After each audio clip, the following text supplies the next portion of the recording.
Bismillahirrahmanirrahim. Ila muallifi hadzal kitab nafa'anallahu bi'ulumihi wa bimu'allafatihi naf'an mubarakan lana walidinika walinnasi ajmain. Al-Fatihah. Bismillahirrahmanirrahim. Bismillahirrahmanirrahim. Ar-Rahmanir-Rahim. Maliki yaumiddin. Iyyaka na'budu wa iyyaka nasta'in. Ihdinas siratal mustaqim. Siratal ladzina an'amta 'alaihim ghairil maghdubi 'alaihim waladdallin. Bismillahirrahmanirrahim. Awaluma ayat pertama nuzila nu diturunkeun emak pil kitali dina peperangan wal khomri jeung dina masalah arak wal at'imati jeung dina masalah dahareun. Jadi bahasan selanjutnya dalam kitab At-Tibyan ini menjelaskan ayat pertama yang menjelaskan tentang peperangan, atau ayat yang menjelaskan tentang pengharaman khomer, arak. Awalan bahasan pertama, nuzilat diturunkeun pil kitali dina masalah perang naon ayatun adidatun ayat anu bing-bilangan. Jadi Allah menurunkan ayat-ayat yang berkaitan dengan peperangan, idin untuk melakukan peperangan. Walakinna hadhil ayat, tapi ari pirang-pirang ayat allati anu nuzilat nu diturunkeun lati pisya'nil kitali dina tingkahna peperangan, kullaha tegesna sakabehna itu ayat madaniyatun eta termasuk kelompok ayat madaniyah. Jadi ayat-ayat perang itu semuanya termasuk ke dalam kelompok ayat madaniyah. Artinya ayat yang diturunkan di kota Madinah atau ayat yang diturunkan sesudah Rasul hijrah dari Mekah ke kota Madinah. Karena definisi madaniyah itu ada dua. Satu, madaniyah itu ayat yang turun di kota Madinah. Yang kedua, ayat yang turun sesudah hijrahnya Rasul dari Mekah ke Madinah. Kalaupun turunnya di Mekah, disebutnya ayat madaniyah. Ada berapa definisi madaniyah? Satu, ayat yang diturunkan di kota Madinah. Dua, ayat yang diturunkan sesudah hijrahnya Rasul dari Mekah ke Madinah. Itu disebut dengan ayat Madaniyah. Jadi jenis ayat surat Al-Quran itu hanya dua, satu Madaniyah, dua Makkiyah. Tidak ada Bayasariyah, tidak ada. Hayawangiyah apalagi, Cikokompolia, komo lagi. Paham? Ayat-ayat yang berkaitan dengan perintah perang itu semuanya diturunkan di Madinah. Jadi kalau ada orang yang mengatakan bahwa kita sekarang ketika berdakwah harus pilih-pilih ayat, ayat-ayat yang berkaitan dengan peperangan tidak usah dibahas. Ini goblok paukal goblok. Oh jenak. Banyak sekarang karena mengajarkan radikalisme. Ini termasuk di dalam orang yang yu'minuna bi ba'di wa yakfuru bi ba'di. Orang yang beriman kepada sebahagian ayat tetapi mereka kufur pada bagian ayat yang lain. Padahal jelas ada ayat-ayat Al-Quran yang berkaitan dengan perintah melakukan peperangan. Dan itu termasuk ke dalam kelompok ayat-ayat Madaniyah. Kenapa ayat Madaniyah diturunkan di kota Madinah, ayat perang? Li'annal muslimina, karena sa'nyana jalma-jalma Islam, orang-orang Islam. Fi Makkah, di kota Mekah, kanu eta bukti muslimin eta pihalati dokpin dina kondisi lemah. Jadi alasan kenapa ayat peperangan Allah di kota Madinah atau izin melakukan peperangan di kota Madinah, karena kondisi muslim, sahabat dan Rasulullah di kota Mekah itu dalam kondisi lemah. Dalam kondisi lemah. Sebagaimana kita ketahui bersama bahwa fase dakwah Rasulullah itu dibagi 3 fase. Berapa fase? 3. Berapa? 3. Jadi Rasulullah dalam melakukan dakwahnya sepanjang 23 tahun itu 3 fase. Berapa fase adik? 1 namanya marhalatut taksis. Apa yang pertama? Fase pondasi. Fase di kota Mekah selama 13 tahun. Marhalatut taksis. Fase membuat satu pondasi tonggak-tonggak dakwah. Itu dilakukan di kota Mekah selama 13 tahun. Dan kondisinya lemah. Lemah dari sisi kuantitas jumlah personal. Lemah dari sisi kekuatan kedudukan. Lemah di kota Mekah. Makanya ayat perang tidak diturunkan di kota Mekah. Karena kondisi muslimin lemah. Yang kedua, marhalatul intiqal. Apa yang kedua? Marhalatul intiqal. Kula bari nundutan, ini nulisna. Tunggu guek selingo panjang. Yang kedua, marhalatul intiqal, fase perpindahan atau bahasa milenialnya masa-masa transisi. Itu fase hijrah selama 1 bulan. Berapa bulan? 1 bulan.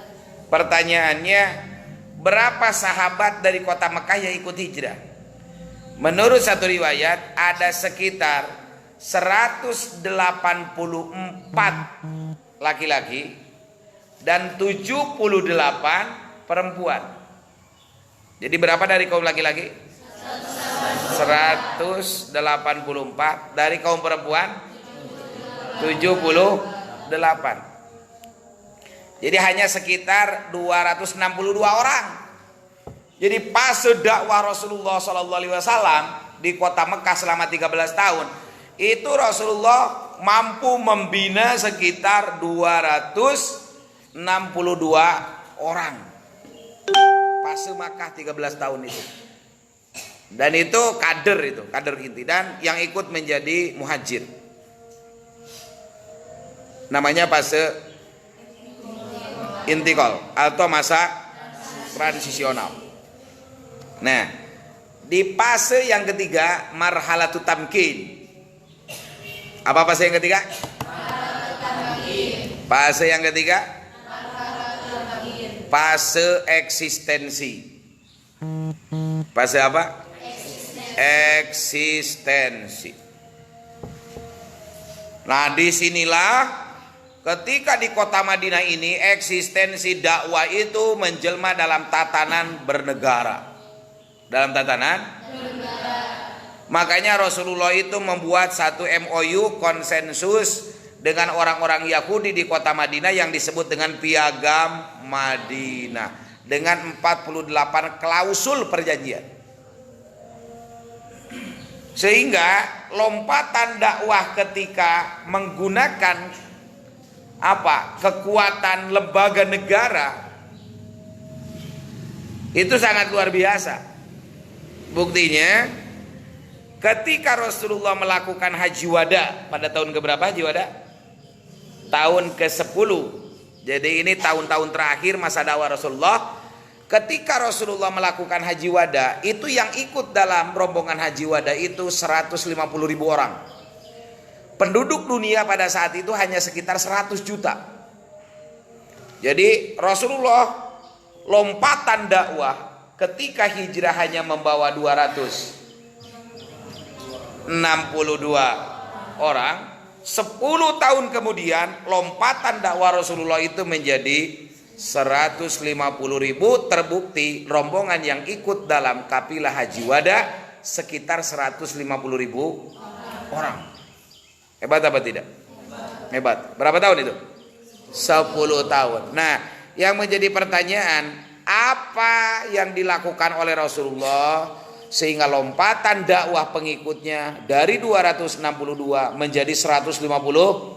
Salah satunya adalah karena Rasulullah dakwahnya melalui institusi negara. Institusi negara. Itulah pentingnya kita menguasai simpul-simpul negara secara konstitusional.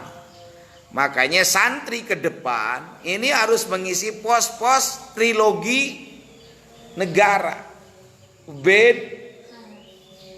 Negara kita ini ada yang disebut dengan trias politika. Apa? Trias politika.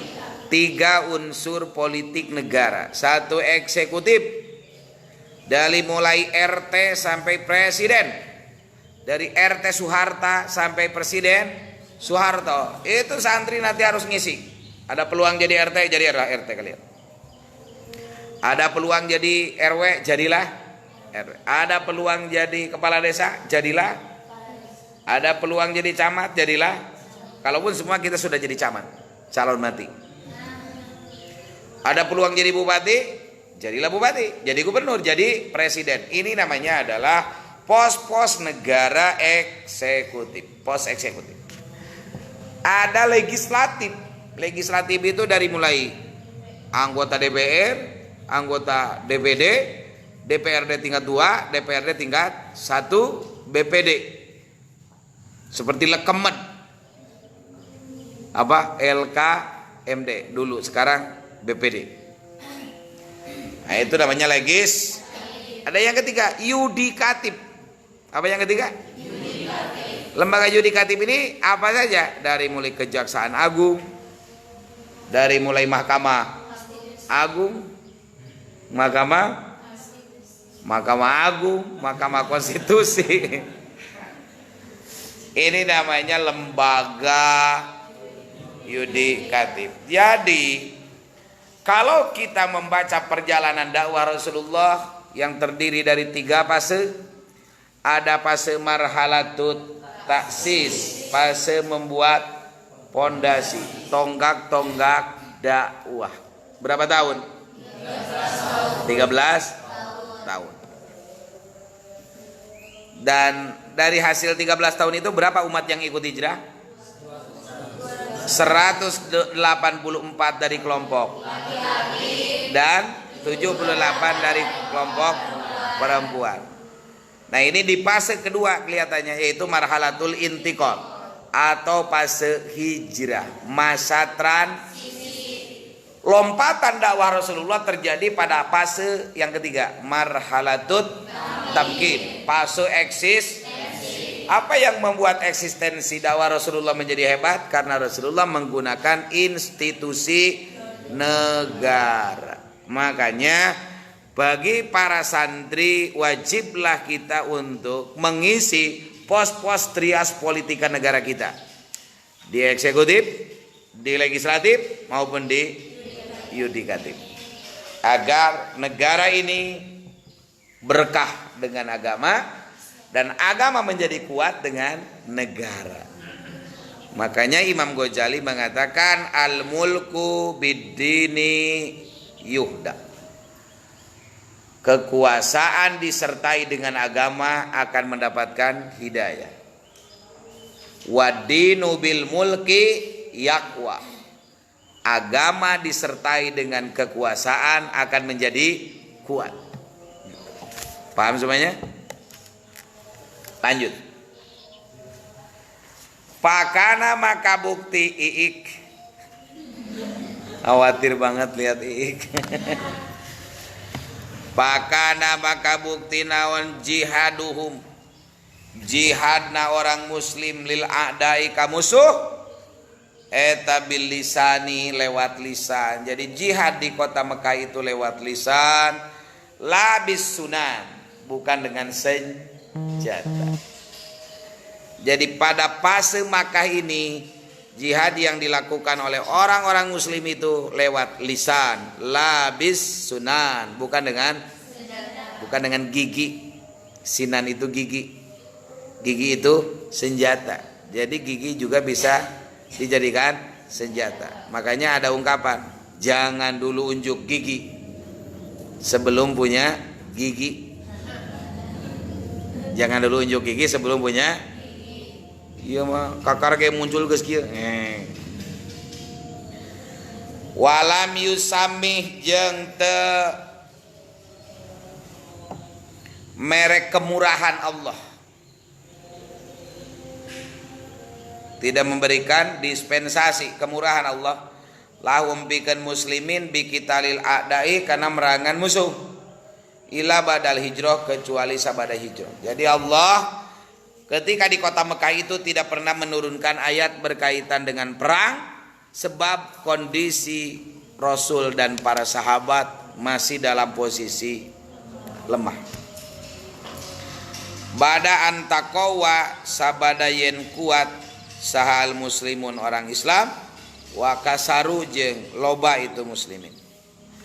Wa asbaha jeung ngajadikeun Allah lahum bikan muslimin daulatan karena kedaulatan kekuasaan fil Madinatil Munawwarah di Madinah anu di pinuhan ku cahaya. Jadi Allah itu ketika dalam fase Makkah dakwah Nabi tidak pernah menurunkan ayat-ayat berkaitan dengan perang kecuali setelah Rasul hijrah menuju kota Madinah dan Rasulullah membentuk daulah, institusi negara. Baru Allah menurunkan ayat perang. Panazala maka turun indadalika dinanalika daulatan fil Madinah naon al-idnu idin bil qitali kana perang. Wa awalu ayatin jeung ari mimitina ayat nuzilat nu diturunkeun ayat fil qitali dina perang hiya eta ari ayat eta qaulullah dawuhan Allah tabaraka maha berkah Allah wa ta'ala jeung maha luhur Allah fi suratil hajj dina surah hajj. Udzina lil ladzina yuqataluna bi annahum zulimu wa innallaha ala nasrihim laqadir. Alladzina ukhriju min diyarihim bighairi haqqin illa ayyaqulu rabbunallah. Udzina diidinan. Nah ini namanya komando perang. Apa?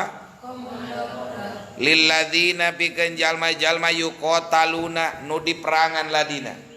Bagi orang-orang yang diperangi diidinan.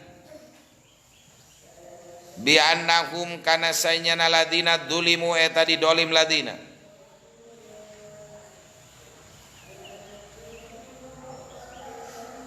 Wa innallaha jeung sayna Allah ala nasrihim kana nulungan itu ladina dulimu laqadir eta kaduga kawasa. Alladzina tegasna jalma-jalma uriju nu diusir ladina min diarihim ti kampung halaman ladina. Orang-orang yang diizinkan untuk melawan berperang terhadap orang-orang kafir adalah orang-orang yang diusir dari kampung halamannya. Bighairi hakin kalawan tanpa kebenaran. Illa ayyakulu kecuali yen ngobrolkeun ladina Rabbuna Allah, Rabbuna ari pangeran kami Allah eta Allah. Jadi alasan klasik sejak dari dulu sampai sekarang orang-orang beriman itu diusir dari kampung halamannya karena mereka ayyakulu Rabbuna. Muslim Rohingya di Myanmar, mereka dibantai, diusir karena satu saja, ayyakulu Rabbuna.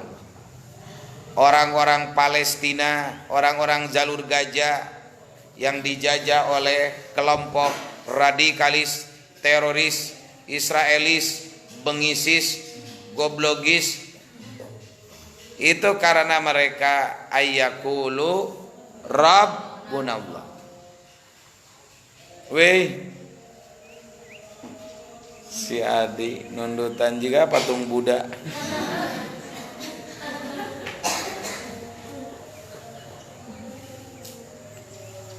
Ada lagi orang-orang suku Uighur. Suku apa?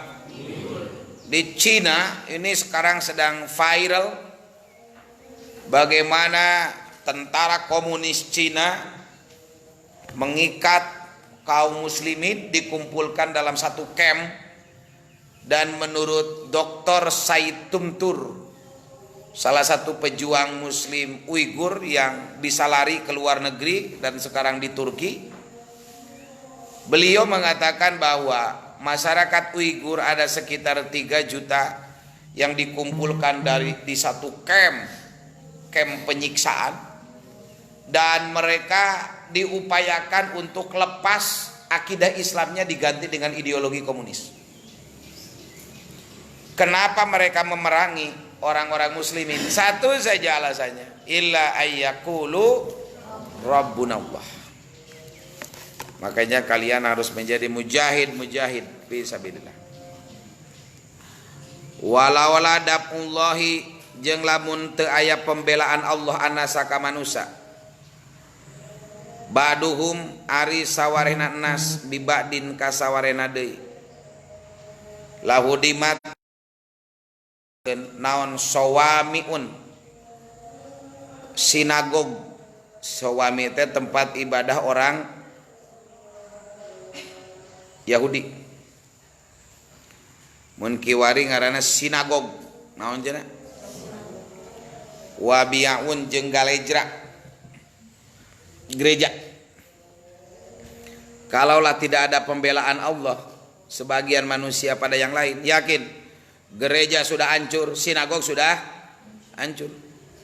Tapi oleh Allah dijaga. Kata Allah, enggak boleh kalian menghina apa yang disembah oleh orang lain. Islam itu sangat cinta damai, kasih sayang. Tapi lihat bagaimana masjid-masjid dihancurkan. Di India itu ada masjid namanya Ayodhya yang sudah berumur lebih dari 500 tahun. Itu dihancurkan oleh orang-orang Hindu. Jangan yang jauh, di Papua masjid-masjid itu dulu di mana? Dibakar. Dibakar.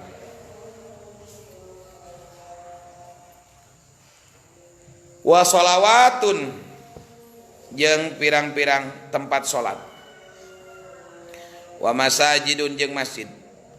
Yudkaru anu dipake dikir. Yudkaru nu disebut pihadi itu sholawat jeung masajid. Naon ismullah jenengan Allah. Kasiron barina loba.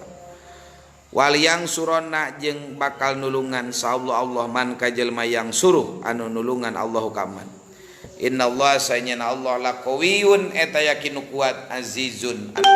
Jadi surah Al-Hajj ayat 39 sampai ayat 40 ini adalah ayat pertama yang diturunkan Allah di kota Madinah berkaitan dengan izin melakukan perlawanan terhadap orang-orang kafir yang memaksa terhadap umat Islam.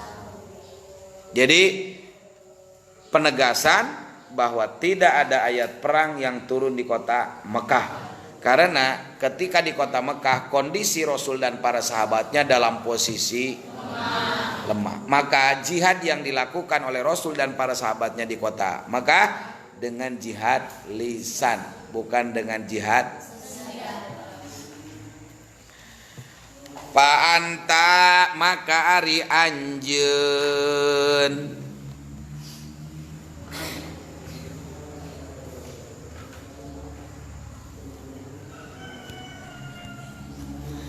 pa anta maka ari anjeun taro eta ningali anjeun pihadan nasi dina ieu nas al karim anu mulia maka na perkara yudihu anu ngajelaskeun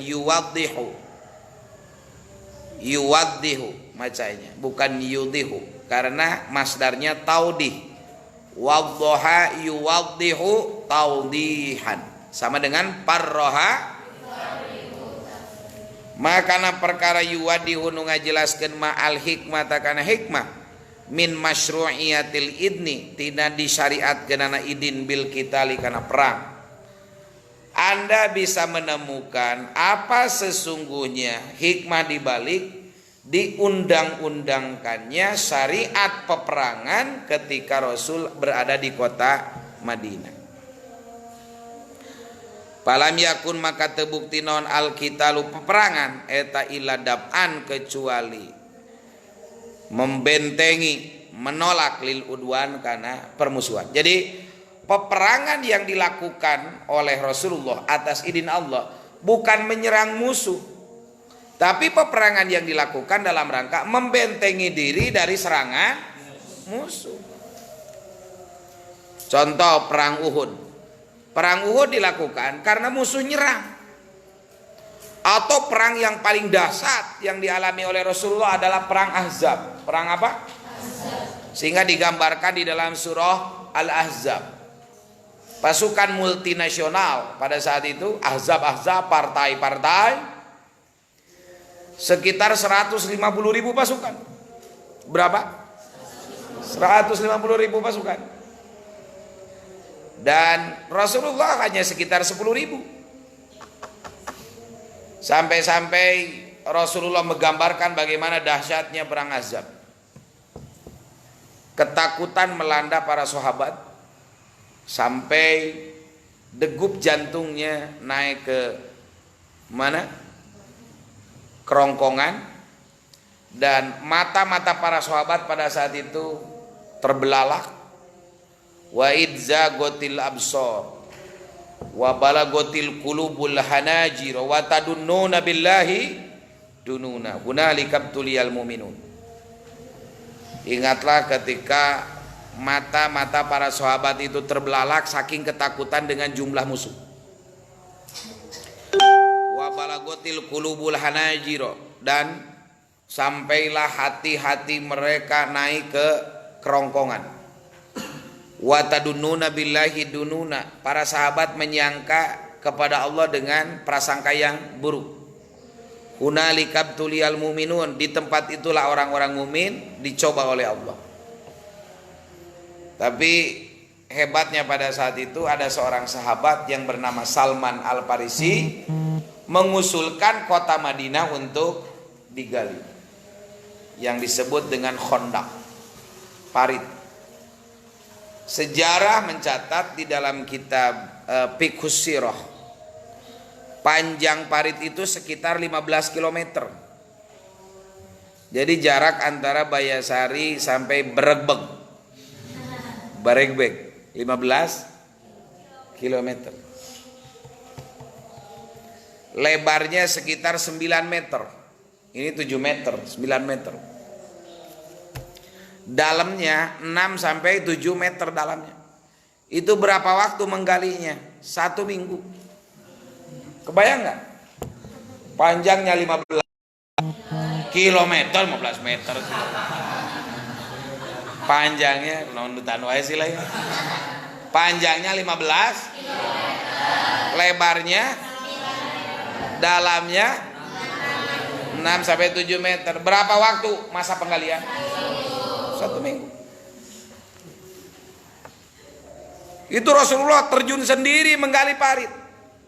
Sampai beliau mendendangkan bait-bait syair pembangun optimisme.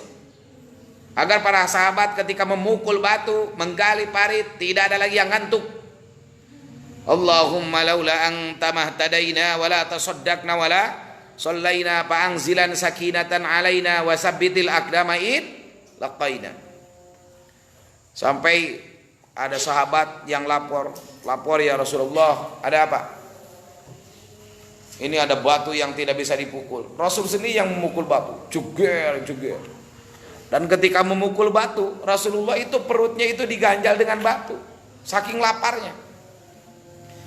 Jadi dalam hadis itu digambarkan ketika Rasulullah memukul batu, itu terdengar suara perut kosongnya terdengar, gruk, saking laparnya. Saking lapar, tidak ada makanan. Datanglah salah seorang sahabat, ya Rasulullah, namanya Abu Darda.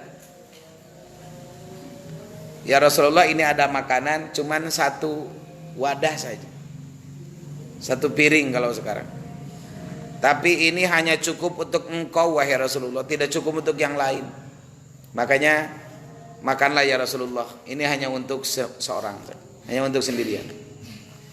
Tapi Rasulullah yang dikasih makanan satu piring itu, satu piring. Sahabat yang ribuan yang sedang menggali apa? Parit sekitar 10.000 dipanggil semuanya. Ya ashabi ta'alau asron.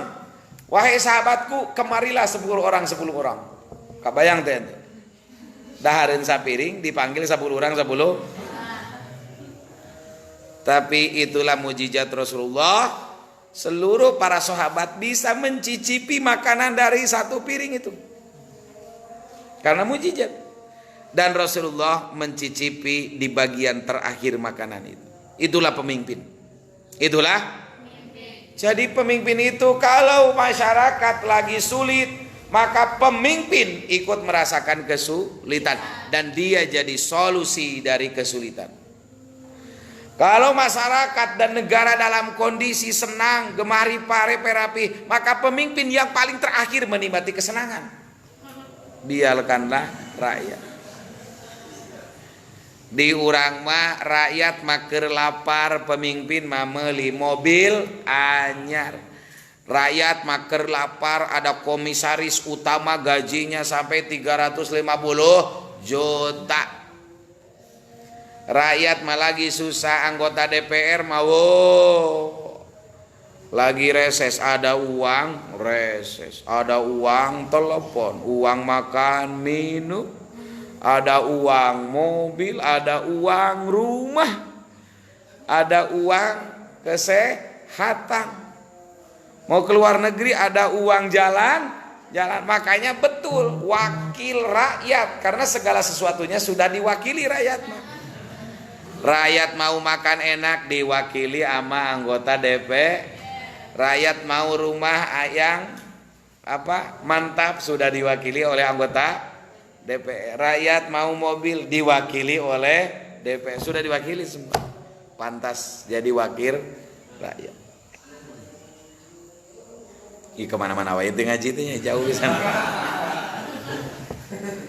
Jadi satu kali lagi, inti pembahasannya tidak ada ayat perang yang turun di kota Mekah karena kondisi kaum muslimin dalam posisi Rasul dalam melakukan dakwanya dibagi 3 fase. 1 marhalatut taksir. Di mana? Berapa tahun? Yang kedua,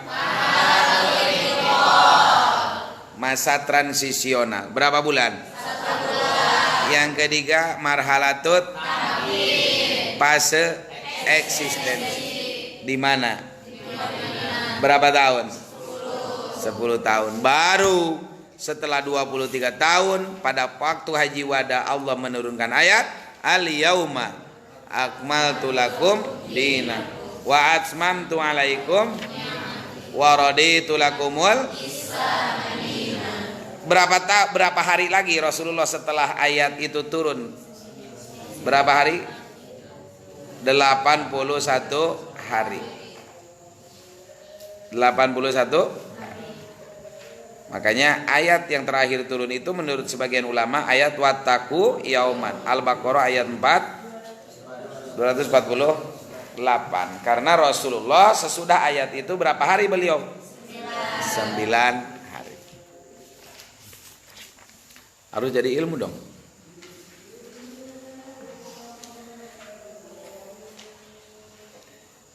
Illa dipaan, bahwa peperangan yang dilakukan atas izin Allah itu kecuali dipaan, membentengi diri anil madlumin ti orang-orang dolim.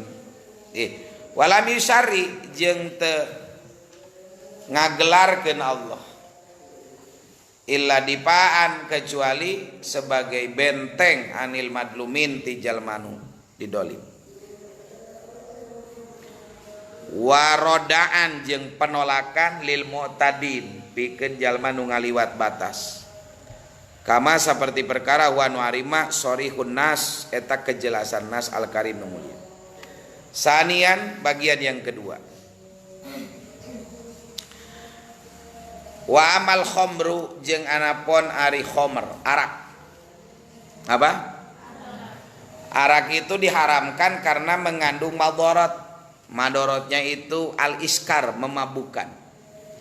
Jadi setiap yang dapat membuat orang mabuk itu haram.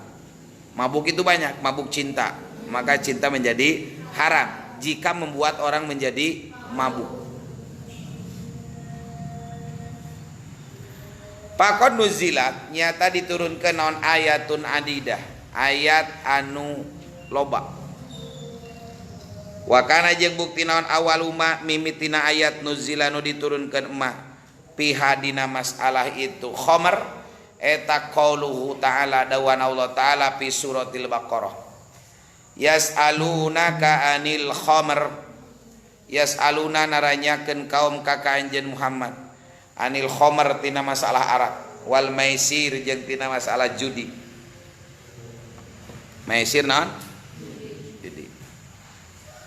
Kul bejakeun ku anjeun Muhammad fihi ma eta tetep dina khomer jeung maisir ismun ari dosa kabirun anu gede.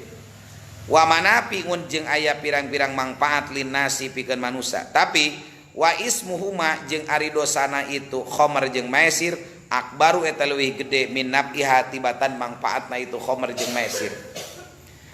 Ayat ini menjelaskan bahwa ketika Allah mengharamkan sesuatu itu tidak sekaligus. Ada tahapan.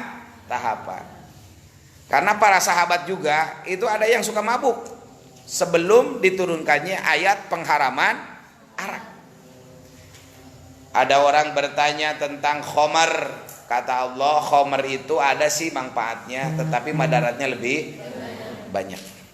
Itu dulu. Jadi kalau ada yang bertanya kepada kalian, gimana kalau mabuk-mabukan? Oh, bagus, mabuklah.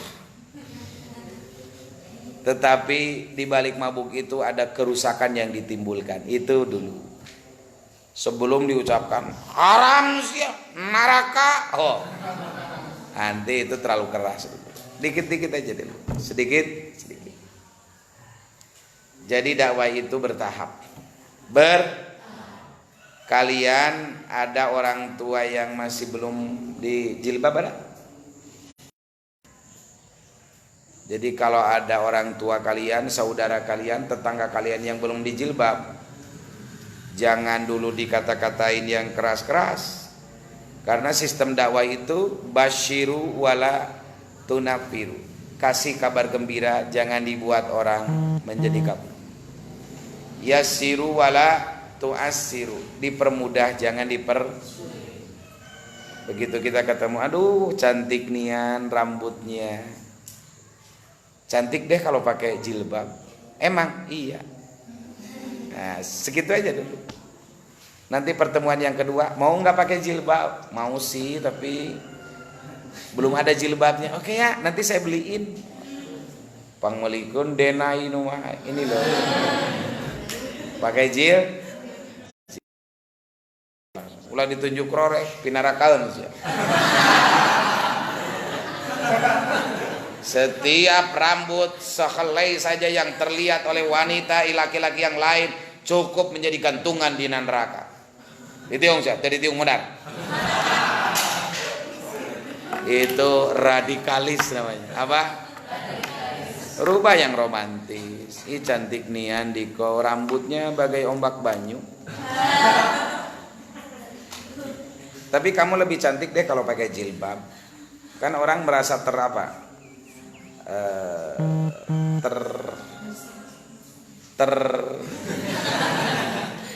tersantui. Menjadi apa? Tersanjung. Tersanjung kan? Emang bener aku cantik kalau pakai jilbab? Coba lihat deh. Nih coba lihat. Nih saya bawa kaca cermin nih, buat cermin. Kamu persisnya seperti Luna Maya.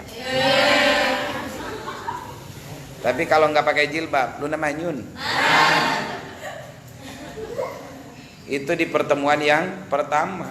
Jangan dulu langsung ke inti. Di pertemuan yang kedua, lu gimana lu? Mau nggak pakai jilbab? Entah deh, mikir-mikir dulu ya. Itu tanya dulu. Baru yang ketiga, kalau kamu benar mau pakai jilbab, saya udah bawain loh. Ini ada 3 jenis. Ini denai. Yang ini kerudung ala apa? Sahabat-sahabat Al-Aqsa yang ada bendera Palestinanya. Ada lagi nih kerudung ala NKRI merah putih. Boleh deh pilih-pilih.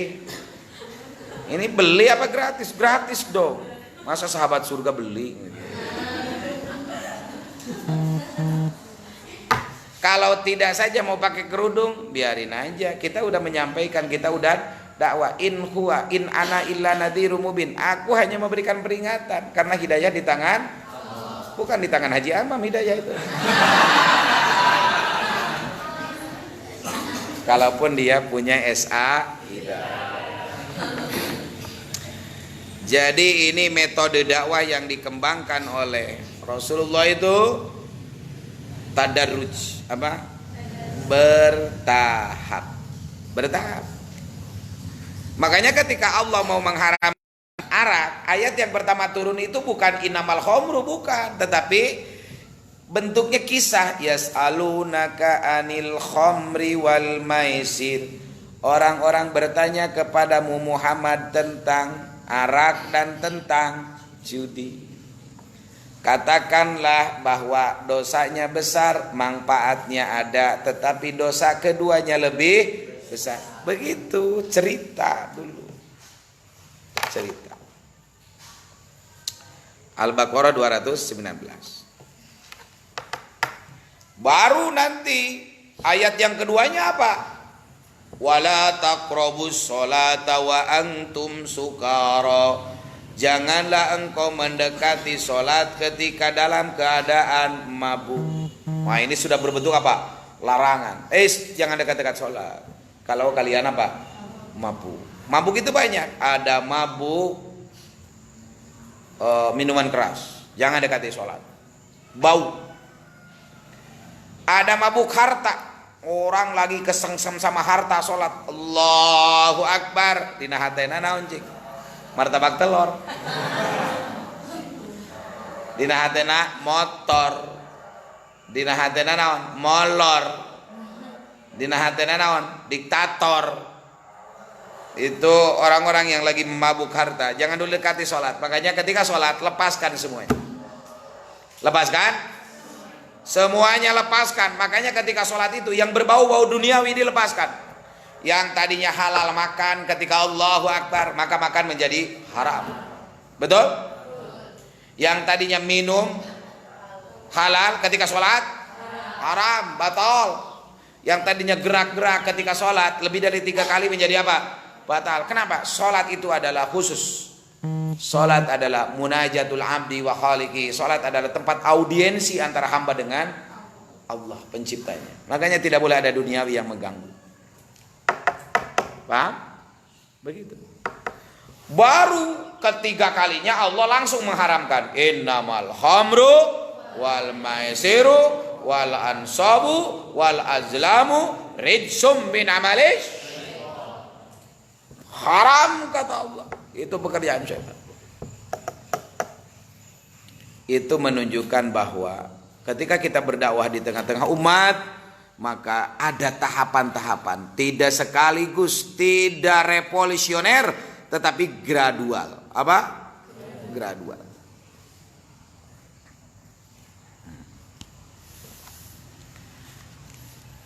Terima kasih kepada sahabat online yang telah mengikuti kajian ini. Saya mau mengecek suaranya apa jelas, suaranya apa tidak. Terus perkenalkan diri supaya nanti bisa diberikan syahadah syahadah untuk santri online.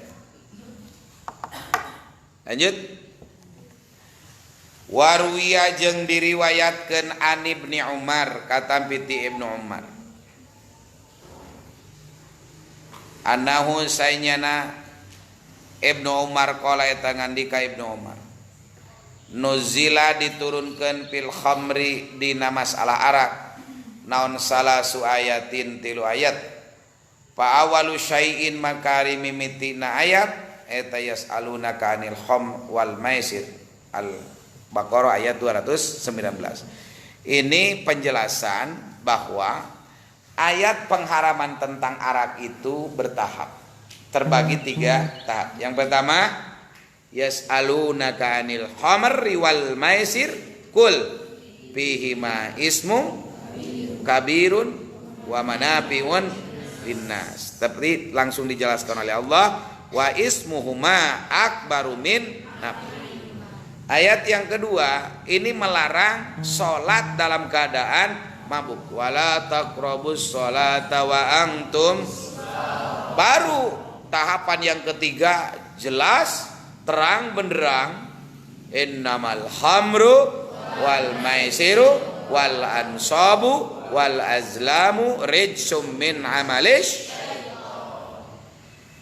Jadi hidup itu ada tahapan. Ada tahapan. Belajar juga ada tahapan. Begitu masuk pondok, yang pertama belajar apa? Bacaan Al-Quran. Metodenya kiroati. Enggak langsung jilid 27, tapi kiroati jilid 1. Beres jilid 1, jilid 2. Lanjut ke jilid, lanjut ke jilid, lanjut ke jilid, lanjut ke jilid 27. 27, 6. Dari 6 apa? Tadarus. Dari tadarus gori, baru dapat syahadah. Syahadah juga ada taski, ada syahadah apa? Tajgi. Nya eta we lah bukan. Jadi belajar juga ada tahapan, tidak ujug, karena tahapan itu sunnatullah. Sunnatullah. Begitu pula orang dalam mencari rizki, tidak ada orang ujug-ujug kaya. Ada enggak? Begitu lahir langsung kaya. Orang Sumedang, putra Teh Lilis, saya teh Neng Muna, apa begitu lahir shot kongkorong 5 ayat ya? Orang begitu lahir itu tidak punya apa-apa, tidak bisa apa-apa, tidak tahu apa, bahkan belum jadi apa-apa. Wallahu akhrajakum min butuni ummahatikum la ta'lamuna. Kalau ngantuk iya, begitu borojol itu kelihatan. Lamun anu ngantuk saindang-indang, itu begitu borojol langsung ngaguhar. Jadi kalau iik begitu cerot di indungna langsung ker.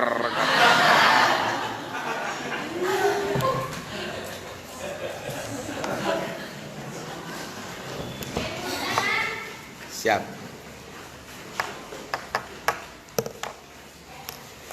Salisan wallahu a'lam. Mudah-mudahan ada manfaatnya. Robin fa'na bima 'allamtana. Robin alimna abadiyan fa'na. Robin faqina wa faqih alana wa qarabatil lana bidini. Tawasalna bita'alumi. Tawasalna bita'alumi.